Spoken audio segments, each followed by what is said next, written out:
Le diabète de type 2 ou diabète non insulinodépendant est une pathologie très fréquente. En France, on estime qu'il y a plus de 3 millions de personnes qui ont un diabète de type 2. Le diabète de type 2 touche surtout des personnes aux alentours de la cinquantaine qui sont en surpoids ou même franchement obèses et qui sont sédentaires. Souvent d'ailleurs dans la famille, on retrouve d'autres cas et d'autres personnes qui sont atteintes du même type de diabète car il y a une forte composante génétique dans la transmission de cette maladie. Alors le diabète de type 2 se définit par une augmentation du taux de glucose dans le sang au-dessus de la normale. On parle de diabète lorsque la glycémie à jeun est supérieure à 1,26 g. Au départ, cette élévation de la glycémie n'entraîne aucun symptôme. Mais ce que l'on sait, c'est qu'au bout d'un certain nombre d'années, l'accumulation de glucose dans le sang pourrait entraîner une détérioration au niveau de certains organes, l'œil, le rein, les nerfs ou les artères. Et c'est ce qu'on appelle les complications du diabète. Et c'est pourquoi il faut se soigner et se prendre en charge. Le traitement repose sur un triptyque, exactement comme un tabouret qui doit tenir sur ses 3 pieds. La diététique, l'activité physique et les traitements médicamenteux. Chacun de ces pieds est essentiel.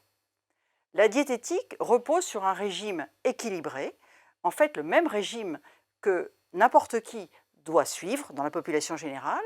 Alors c'est un régime qui est pauvre en graisses, en particulier les graisses animales, riche en légumes, en fibres, avec 3 fruits par jour, et qui contient d'ailleurs une proportion tout à fait normale de glucides, c'est-à-dire environ 50% des apports doivent être faits sous la forme de glucides, mais en évitant les sucres rapides, les sucreries, les gâteaux, le miel ou le chocolat.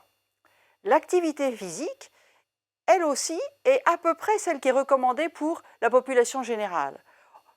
Au mieux 30 minutes 3 fois par semaine, en essayant de ne pas rester plus de 3 jours sans faire d'activité physique, et au mieux 150 minutes par semaine. Les médicaments, ils ont comme principal objectif de baisser aussi la quantité de glucose dans le sang, la glycémie. Ils sont pour certains pris sous forme de comprimés par voie orale, mais il y a de plus en plus de traitements très intéressants qui sont désormais proposés sous une forme injectable. Très fréquemment, les patients qui ont un diabète de type 2 ont aussi ce qu'on appelle des facteurs de risque cardiovasculaire. Par exemple, un surpoids à prédominance abdominale, comme sur la photo ici, des anomalies des lipides, c'est-à-dire des graisses dans le sang, et une hypertension artérielle. En plus du diabète, il faudra donc impérativement associer une prise en charge plus globale de ces facteurs de risque cardiovasculaire. L'objectif de la prise en charge, c'est de maintenir la glycémie à des valeurs qui permettront d'éviter la survenue des complications du diabète.